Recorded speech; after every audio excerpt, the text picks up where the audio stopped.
Bonjour à tous, bienvenue sur notre chaîne YouTube Savane et Mousson. Alors on est dans l'épisode 1 du programme qui s'appelle l'inventaire. Alors l'inventaire, qu'est-ce que c'est? C'est un peu notre building public à nous, c'est-à-dire qu'on va faire le bilan détaillé mois par mois de l'avancée de Savane et Mousson. On va dire qu'est-ce qu'on a essayé de mettre en place durant le mois qui est passé et qu'est-ce qu'on va mettre en place sur le mois prochain. Et nous, ça va, comme on va le dire en public, du coup, nous, ça va nous pousser à le faire, à atteindre ce qu'on a dit. Et comme ça, nous, ça va aussi nous permettre de voir comment on a avancé mois après mois. Et c'est des petits souvenirs pour nous. Aujourd'hui, c'est le premier épisode, un peu spécial parce que on est fin février et du coup, on va faire un condensé de ce qu'on a fait en février et en janvier. Maintenant, on va vous laisser découvrir le programme tout de suite. Alors du coup, on va vous présenter 5 actions concrètes qu'on a mis en place du mois de janvier à février. Alors ces 5 actions, on va vous expliquer pourquoi on les a faites et surtout le résultat, si on en est satisfait ou si c'est plutôt quelque chose qu'on a loupé. L'idée, c'est vraiment d'être transparent avec vous et de vous donner notre retour d'expérience sur notre aventure entrepreneuriale. Du coup, la première des 5 actions, c'est qu'on a ouvert en 7 jours sur 7. La deuxième, c'est qu'on a mis en place le brunch. Troisième, c'est qu'on a mis en place une centrale d'achat avec l'application qui s'appelle Choco. La quatrième, c'est qu'on a digitalisé tous nos process d'hygiène avec l'application qui s'appelle Igi. On les salue d'ailleurs. Et la cinquième action qu'on a mis en place, je pense, c'est la mise en place d'une hiérarchie au sein de Savane et Mousson pour faciliter le management. Alors pourquoi on a décidé de passer en 7 sur 7 déjà, Isata? Pourquoi? Parce que du coup, en fait, on avait des jours où tout simplement on n'était pas ouvert. Du coup, un gros manque à gagner sur les dimanches et lundis. Des clients potentiels qui ne pouvaient pas avoir accès au restaurant.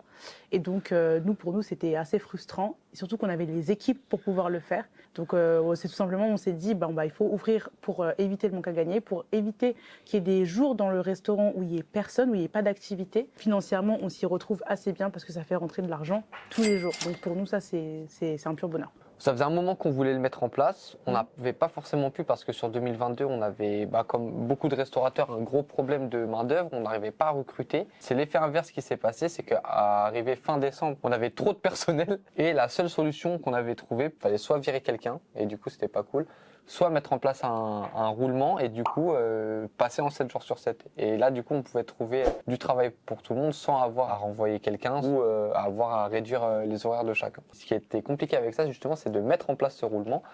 Parce que en fait, sur le système de 5 sur 7 avant qu'on avait, en fait, c'était toujours la même équipe. Et en fait, avec ce roulement de 7 sur 7, comme les gens ne peuvent pas travailler tous les jours, il y a des problèmes qui se posent comme oui, mais moi quand je quitte, je laisse toujours propre. C'est pas normal que quand moi je revienne le mercredi, les gens du mardi, ils me laissaient du bordel. Du coup, ça crée des tensions, des petites frictions. Et du coup, on a dû mettre en place un règlement intérieur, des procédures d'ouverture et de fermeture. Même si on en avait, là, on les a affichées sur papier. On a fait une sensibilisation, une formation auprès des équipes. Et du coup, ça nous a forcé, nous, à plus nous structurer. Et du coup, depuis qu'on a fait ça, bizarrement, on est beaucoup moins sur le restaurant de Paris. Je pense que le restaurant de Paris, c'est l'établissement où on va le moins. On y va pour s'assurer que tout va bien, évidemment. Mais quand on a fait la première semaine du passage 7 sur 7, on a beaucoup compensé. Parce qu'il y avait beaucoup de choses qui n'allaient pas vraiment. Donc ces points de friction dont Julien parlait. C'était assez compliqué pour la rotation des matières premières. Il fallait faire en sorte que les courses arrivent 2 fois plus. Parce qu'avant, on avait un ravitaillement par semaine et ça suffisait pour le restaurant. Là, avec les 2 jours supplémentaires, ça ne tenait pas. Donc il fallait retravailler aussi ces process-là. Et donc on était beaucoup sollicités sur les débuts du passage en 7 sur 7. Et aujourd'hui, on est fiers de pouvoir être moins présent au restaurant, en tout cas pour les difficultés opérationnelles au quotidien, même si on kiffe toujours venir pour voir nos équipes et nos clients. Maintenant, comme le bus et le restaurant de Paris sont ouverts en 7 sur 7, nous, en fait, on se repose quasiment jamais avec Tata. On est toujours sollicité, alors qu'on pouvait l'être avant le dimanche. Mais là, peu à peu, on se rend compte qu'on arrive à vraiment déléguer à nos équipes. Katharina qui s'occupe de Paris, Mamadou au bus aussi, ça se passe plutôt bien. Mais c'est la chose dont on est le plus fier sur le début d'année. On a réussi l'ouverture en 7 sur 7. Donc, passage en 7 sur 7, qui n'était pas gagné. Un grand pouce vers le haut. C'est un top et non un flop. Deuxième action qu'on a mis en place avec Tata, la mise en place des brunchs. Alors ça, c'était un rêve. Genre vraiment, on se disait le brunch de Savane et Mousson, ça doit être un truc de malade. Parce que déjà, on adore les brunchs. On Enfin, aime elle bien. adore moi. Non mais arrête, toi aussi t'aimes bien. Et en plus de ça, on se disait un brunch afro-asiatique sur le thème un peu kamayan, comme aux Philippines on peut le faire. Et on voulait vraiment faire kiffer les gens. Et du coup, ça permettait aussi d'enclencher le dimanche. Je trouve qu'il faut apporter un truc un peu nouveau pour se dire, voilà, le dimanche on ouvre, donc il faut qu'il y ait quelque chose d'un peu particulier. Et du coup, on a surfé sur la communication du 7 sur 7 en disant que le dimanche c'était brunch. Ouais. Mais le brunch, du coup, c'est des nouvelles recettes. Ça veut dire qu'on change toute la carte, on change tous les process.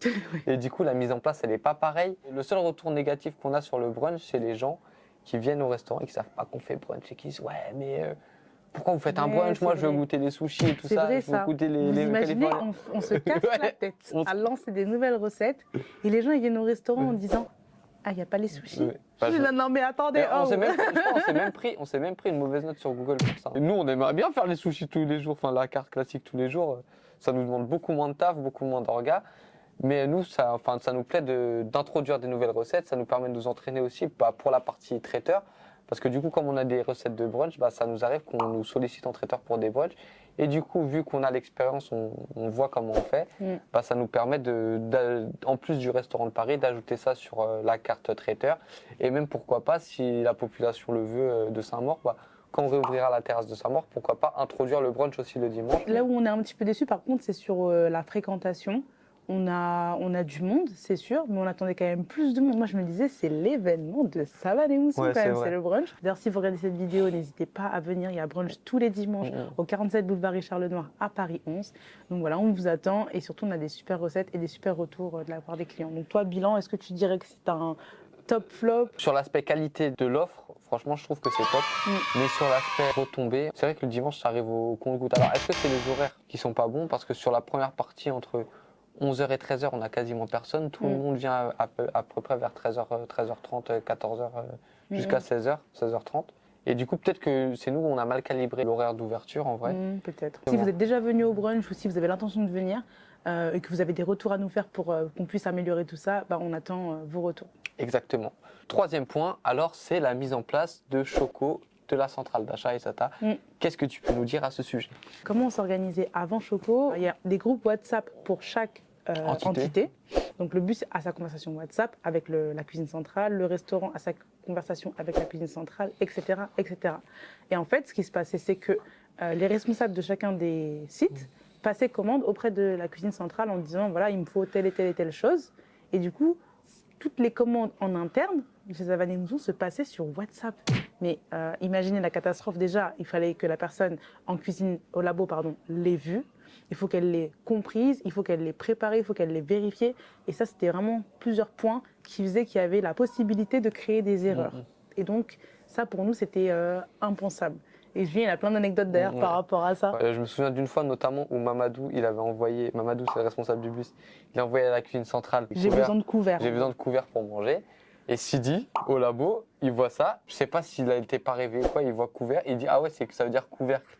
Et du coup, il lui met des couvercles pour aller sur les bols. C'est-à-dire qu'on se retrouve avec plein de monde devant le bus. Et Mamadou, il a que des couvercles.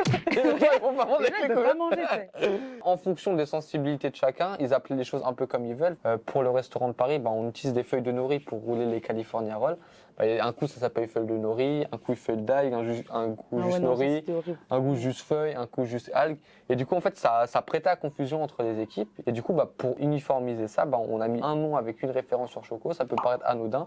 Mais au moins, là, il n'y a plus d'erreur possible. Quand on demande ça, c'est ça. Moi, je pense que là, Choco, révolution. C'était top. C'était top. Le quatrième point, c'est la mise en place de l'application IJ. Alors, qu'est-ce que c'est IJ, Aïssata? IJ, comment expliquer? C'est une merveille, c'est une révolution. Nous, avant, on faisait en fait toutes les relevés de température et toute la traçabilité des produits sur une feuille. Et aussi, on gardait les étiquettes dans des cartons, etc. pour, en cas de contrôle, attester que tel et tel jour, on avait bien utilisé des bons produits. Et en fait, c'était un peu compliqué parce que du coup, à la fin de chaque mois, moi, je devais aller récupérer les feuilles dans les différents restaurants, checker que tout était bon, faire le croisement et être sûr, pour tout ranger dans des classeurs, que j'étais bien au niveau de l'hygiène. Et chaque lundi, je devais faire des contrôles, en mode policier. J'arrivais dans le restaurant, je me disais, non mais attendez, est-ce que vous avez fait ça, etc. Et en fait, c'était hyper chronophage. Et en fait, ils ont eu la bonne idée de digitaliser la partie hygiène pour les restaurants et les restaurateurs, et même les traiteurs, donc toutes les personnes qui sont dans le métier de bouche. Et en fait, vous avez tous vos relevés de température, tout votre suivi de nettoyage, toute votre traçabilité, vos contrôles à réception, tout ça dans une seule et même application. Et ils ont des tarifs qui sont quand même hyper avantageux. Et donc, en fait, je trouve que c'est une solution qui nous a vraiment aidé à centraliser l'hygiène chez Savane et Mousson, parce que moi, avec mon ordinateur, en fait, je peux voir en temps réel si dans tel ou tel restaurant ils ont passé le balai. Il y a un nombre d'endroits à nettoyer qui est défini. En gros, à chaque fois qu'ils doivent nettoyer cet endroit, ils prennent une photo pour attester que le travail est bien fait. Et aussi, ça a permis d'éviter certaines tensions entre les équipes. On en parlait tout à l'heure. L'équipe du mardi, l'équipe du mercredi, qui a fait quelle bêtise, entre guillemets, au niveau de l'hygiène. Bah, en fait, on pouvait très vite remonter à la personne même qui n'avait pas rempli sa tâche, parce que l'application est nominative. Quand toute action qui est faite, elle est adossée à un nom d'une personne. Donc, s'il y a un truc qui n'est pas fait ou qui est mal fait, on peut dire tel jour, telle heure, telle date, tu n'as pas fait ça, et donc pouvoir corriger en temps réel les choses qui ne vont pas. Donc vraiment, ça, je trouve que Igi, c'est un truc que je recommande, c'est un top, et c'est hyper important pour nous d'avoir mis en place cet outil qui est révolutionnaire, en tout cas chez Savane et Mousson, on adore. Ouais, parce qu'avant, on avait trop de papiers, hein. Vous vous rendez pas compte, mais dans la restauration, ils vous demandent des justificatifs sur tout. 5e point, c'est la mise en place d'une hiérarchie et le management en général, comment ça se passe chez Savane et Mousson. On ne se disait pas qu'il fallait mettre en place une hiérarchie avec des managers. On se disait que on était un peu une joyeuse tribu, où il n'y avait personne qui était au-dessus de personne, où en fait on peut tous travailler en bonne intelligence, et du coup s'il y en a un qui est fort dans ça, il va prendre ce rôle-là. S'il y en a un qui est fort comme ça, en fait dans le début ça nous a réussi. À partir d'un moment où tu arrives à un certain seuil, un certain nombre de personnes dans ta structure, c'est quelque chose qui marche plus. Parce qu'en fait avant, dès qu'il y avait une question ou quelque chose, tout le monde se retournait vers nous avec Aïssata. On a la chance d'être deux.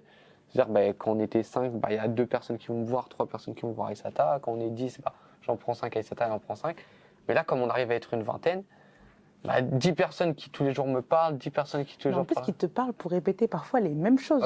C'est-à-dire qu'il y a un problème, tu as 10 appels pour le même problème. Et tu te dis, mais attendez, il faut que vous gériez ça entre vous. Et en plus, c'est même pas un réel problème. Donc en fait, tu es interrompu 10 fois dans ta journée pour la même question. Et ça, pour nous, c'était devenu, vraiment. En fait, déjà, ça énerve. Ouais, ça énerve. Déjà, ça énerve. Et en plus, irritable de fou. Et en plus, t'as plus de force au bout d'un moment. Du coup, on s'est dit, on va mettre en place des responsables par site. Comme ça, si l'équipe de Paris a des questions, demande à Katharina. Si Katharina n'a pas la réponse à ces questions, là, Katharina s'adresse à Aïssata ou Julien. Pareil au bus, pareil à Saint-Maur. Mettre en place en fait une hiérarchie, ça permet de filtrer les premières questions en fait finalement. Ça forme les gens, ça les fait grandir avec l'entreprise. Quand on a nommé les responsables, on était une joyeuse famille, joyeuse tribu, on était tous ensemble, pas de hiérarchie, voilà, nous sommes tous ensemble. On est passé de ça à cette personne-là devient ton responsable ou ta responsable. Et ça, ça a fait mal dans l'équipe à un moment donné. Parce que... à Paris, surtout, il y a eu des frictions. Des gens qui n'acceptaient pas qu'on ait nommé cette personne en responsable, qui se disaient qu'elle n'était pas, qu'elle n'était pas légitime, en fait. Mais au bout d'un moment, c'est ça aussi d'être dirigeant d'entreprise, c'est de savoir expliquer pourquoi et surtout être ferme dans les décisions qu'on prend. Ça veut dire que toi, tu n'as pas toutes les données sur les opérations de pourquoi on a mis cette personne responsable. Ça rentre dans une vision stratégique de l'entreprise. Ça s'inscrit aussi, on voit les compétences de chacun. Il y a des gens qui voulaient être responsables chez nous, mais qui étaient absents un jour sur 2, quoi. Auparavant, en fait, on recrutait nous-mêmes toutes les personnes qui intégraient chez Savane et Mousson. Et en fait, on était hyper attachés à ces personnes. Quand ça se passe mal et qu'il y a des disputes, qu'il y a des clashs, qu'il y a une rupture, en fait, ça nous affecte énormément avec Aïssata. On s'attache à cette personne et les gens ne se rendent pas compte que peut-être que pour lui, c'est qu'un travail, mais nous, c'est toute notre vie. Et le fait de t'avoir fait rentrer dans notre vie à ce moment-là, c'est qu'on te considère comme quelqu'un d'hyper important dans notre vie. Et quand ça se passe bien, c'est merveilleux. Mais quand ça se passe mal, ça nous touche en fait. On se dit, on s'est investi avec cette personne. En fait, on est déçu. Et en fait, c'est un sentiment hyper dur à digérer, la déception, parce que je ne sais pas si vous avez déjà été déçu, que ce soit en amour, en amitié ou je ne sais pas quoi. Mais la déception, c'est un élément qui fait mal. Sur notre morale de dirigeant, ça nous affecte au quotidien quand on se dit « Ah ouais, lui, t'as vu, il nous a fait ci. lui nous a fait ça et tout. Et on a vraiment délégué cette partie de recrutement aux responsables. C'est-à-dire qu'aujourd'hui, on ne recrute plus les personnes, en tout cas sur les postes opérationnels, on ne recrute plus. Mais en fait, cette proximité-là, on est arrivé, je pense, à un niveau avec Aïssata où on peut plus se le permettre. En fait, c'est malheureux. Le fait de passer à un autre mode de gouvernance, nous, ça nous fait vachement changer, ça nous fait vachement évoluer. On verra du coup si c'était la bonne stratégie. Ouais. En tout cas, pour l'heure actuelle, C'est un top ou un flop? C'est un top pour moi. Bah, moi, je trouve que c'est mitigé aussi le passage hiérarchique parce qu'on a perdu des effectifs quand même sur ce truc-là au restaurant de Paris. Alors du coup, on va maintenant vous parler de l'avancée de nos différents projets. Alors pour ça, on va discuter de plusieurs choses, de la partie restaurant, comment on a avancé sur les restaurants, de la partie street food et de la partie traiteur et ensuite des autres projets qu'on espère lancer. Du coup, en fait, on a plusieurs canaux de vente. La partie restaurant, du coup, il y a Paris, Saint-Maur, Enghien. Du coup, ça se développe assez bien. Où est-ce qu'on en est? Sur Saint-Maur, là, actuellement, on est ouvert que à importer et en livraison. On a une terrasse éphémère qui peut accueillir jusqu'à 60 personnes. Par contre, c'est une terrasse, donc c'est que pendant les beaux jours. Et du coup, on attend vraiment la mi-avril, voire fin avril, pour être sûr que il fasse une température qui soit quand même cool. On prévoit quand même pas mal de nouveautés au niveau de peut-être la déco, des recettes, de l'expérience client. Donc ça, on vous en dira un peu plus. On a des recrutements à prévoir d'ailleurs au niveau des serveurs. Donc s'il y en a qui regardent cette vidéo et qui veulent postuler pour venir travailler sur la terrasse de Saint-Maur, c'est un endroit hyper cool d'air. On est dessus là actuellement. Vous ne voyez pas très très bien, mais on est sur la terrasse de Saint-Maur. Donc n'hésitez pas à postuler en commentaire ou par mail. Sur le restaurant de Paris, comment ça se passe? En fait, là, on a un moment un peu charnière où Katharina, elle, va prendre la tête du nouveau restaurant Enghien. Et du coup, elle est en train de chercher quelqu'un pour la remplacer au poste de responsable. Alors, on hésite à faire monter quelqu'un en interne, à prendre quelqu'un en externe. Parce que la philosophie de Savane et Mousson, ça a toujours été de faire monter les gens qui sont là depuis le début. Mais encore faut-il que ces gens-là soient prêts à monter parce que ça demande une certaine maturité. Du coup, là, on fait des tests pour savoir qui on va monter.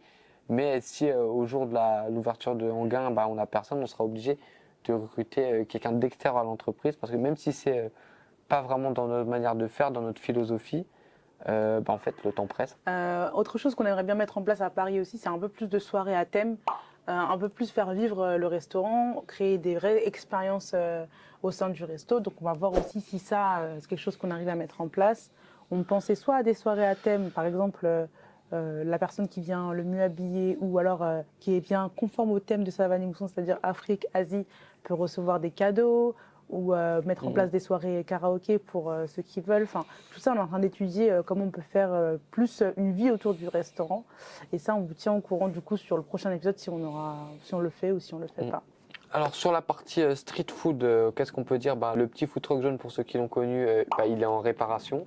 Enfin en réparation, on fait les révisions. Là, je dois changer les plaquettes de frein, remettre un silencieux. Il y a aussi le commodo. Je sais même pas c'est quoi un commodo, je sais pas c'est quoi un silencieux. Si vous savez ce que c'est. Le commodo pour les phares qui bloque un peu. Du coup, moi, je l'aime bien ce food truck, j'ai envie d'en prendre soin. Du coup, là, je l'ai emmené chez un gars passionné de véhicules anciens, comme c'est un vieux J9 des années 80, qui va le bichonner pour qu'il soit prêt pour une nouvelle saison cet été. Parce que oui, la saison des festivals commence, on commence à avoir pas mal de demandes sur les festivals. L'agenda il se remplit, on passe au bus. C'est Mamadou le responsable du bus. Il est aussi en train de recruter des gens pour le bus pour l'aider parce que le rythme s'intensifie au bus comme on commence à être dans les beaux jours. Il a besoin de bras dans son équipe. Du coup, on a recruté 2 nouvelles personnes ce mois-ci pour l'aider. Et le dernier point sur le bus, c'est qu'on a dû rénover la peinture du bus parce qu'elle était un peu vieillotte, le soleil l'avait pas mal abîmée.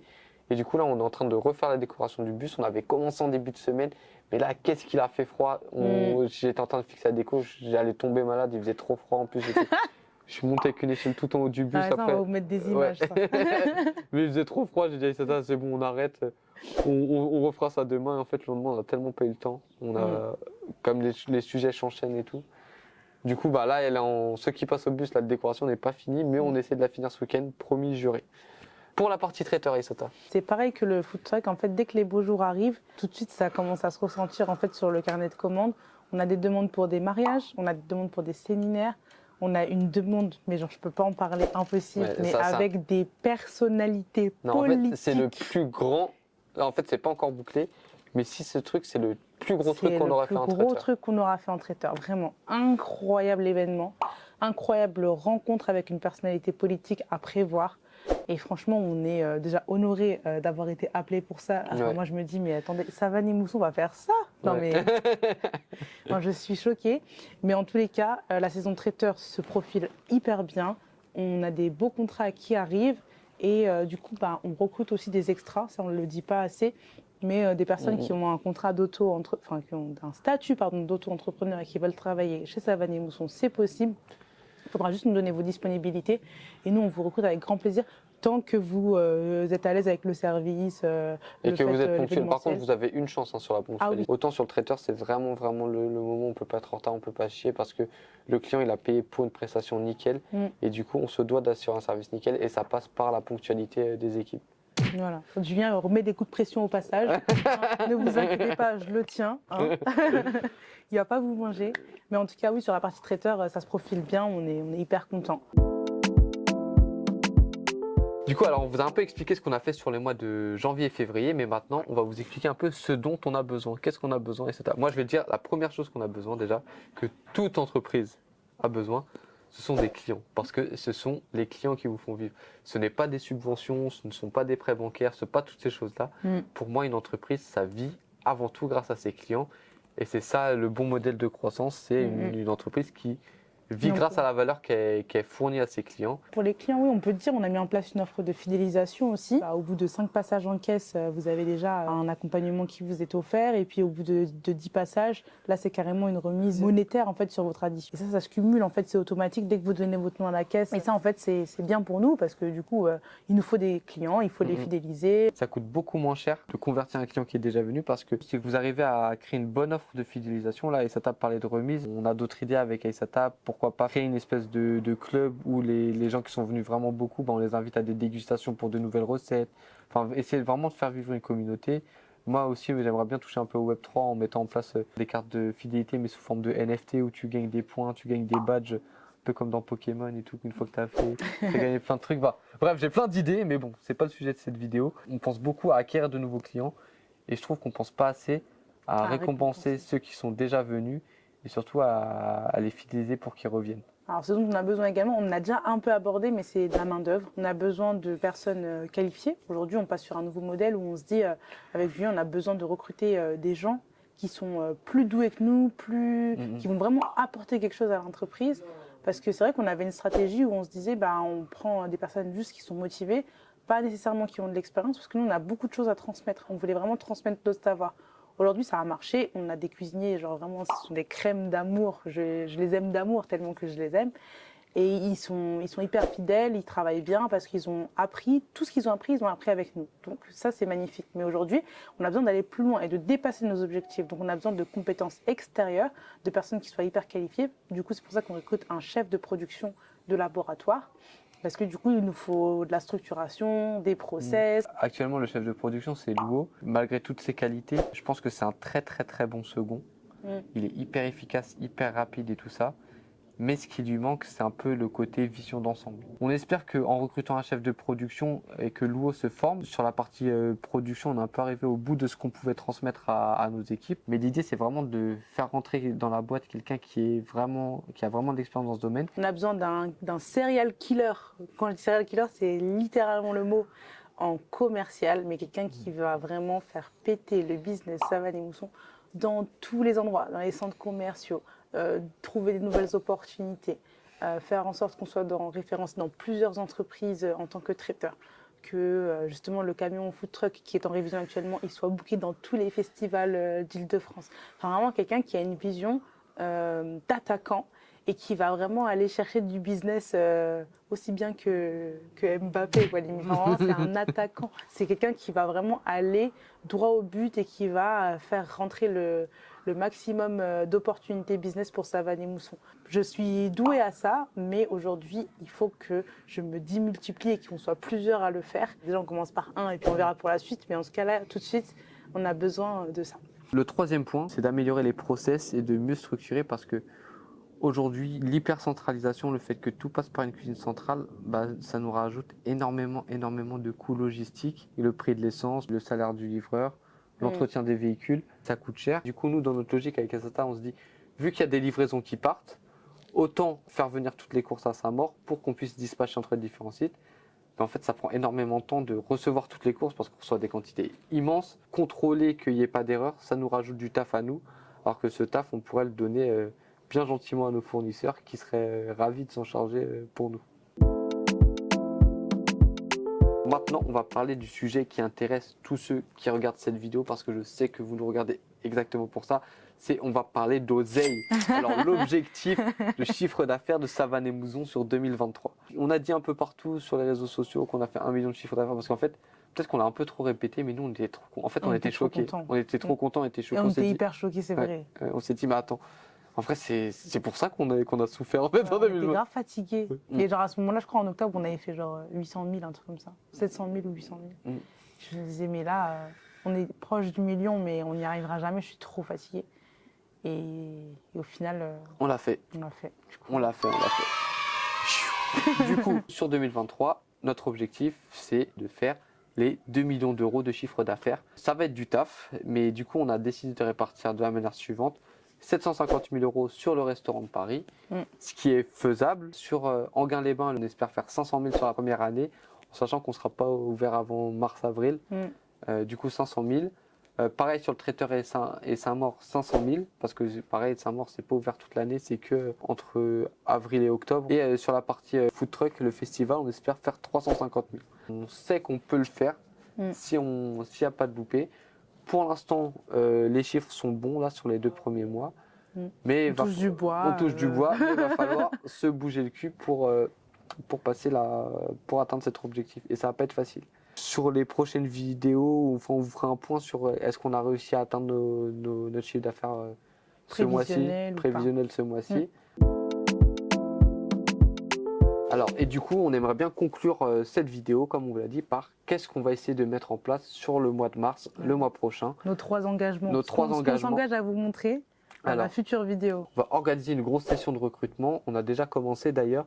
Et on va essayer de trouver des gens qui partagent vraiment nos valeurs et qui sont prêts à rejoindre l'aventure avec nous, qui sont prêts à être là, à venir pour la bagarre. Parce que ça va nous c'est la bagarre. On ne va pas faire ces 2 millions de chiffres si on n'a pas des bagarres avec nous. Alors, ce qu'on s'engage à vous montrer aussi dans la prochaine vidéo, c'est le restaurant d'Enghien, ouvert, décoré, qui accueille peut-être déjà ses futurs premiers événements et même ses premiers clients pour la partie restaurant. Donc ça, c'est l'objectif du coup d'ici la prochaine vidéo. Inaugurer le restaurant comme il se doit, avec une belle ouverture comme on a pu le faire avec le bus, avec un DJ, des animations, plein de trucs. Franchement, l'inauguration du bus, ça a été cool. Hein. Non, c'était hyper cool. Et aussi, le troisième point, c'est qu'on va vous montrer les résultats de la rénovation du bus avec la nouvelle déco qu'on va mettre en place. On va tout faire pour finaliser ça, vous montrer ça en images. Et voilà. Du coup, on espère que cette vidéo vous a plu. Ouais. Peut-être un peu long, je sais. Là, ça fait je sais pas combien de temps qu'on. En fait, là, on va vous raconter la vérité. On a commencé à tourner la vidéo. Il n'y avait plus de batterie dans l'appareil photo. On avait perdu le chargeur. Du coup, j'ai couru partout. J'étais à Boulanger. J'étais à la Fnac. J'étais à Darty. Il n'y avait pas le chargeur pour la batterie. J'ai dû aller dans un petit commerce à Créteil Centre qui vendait un truc universel qui faisait l'affaire. Du coup, on a rechargé la caméra, on a refait le setup et tout ça. Entre-temps, on a eu le service du midi qui a commencé. Bref, c'était galère aujourd'hui. Mais du coup, on a réussi, que ça va vous plaire. On remercie Angelo pour le super montage qu'il va nous faire. On vous remercie aussi de nous suivre toujours plus dans cette aventure et dans ces vidéos. Ouais, il faut que vous nous suiviez, que vous vous abonniez, que vous activiez la cloche, que vous partagiez cette vidéo en masse si vous voulez qu'on réalise notre objectif de chiffre d'affaires. Et aussi, n'oubliez pas de nous suivre sur Instagram, Facebook, LinkedIn. Posez-nous toutes les questions que vous voulez en commentaire. On est hyper disponible pour vous répondre et on vous dit à la prochaine alors. À la prochaine, ciao! Ciao!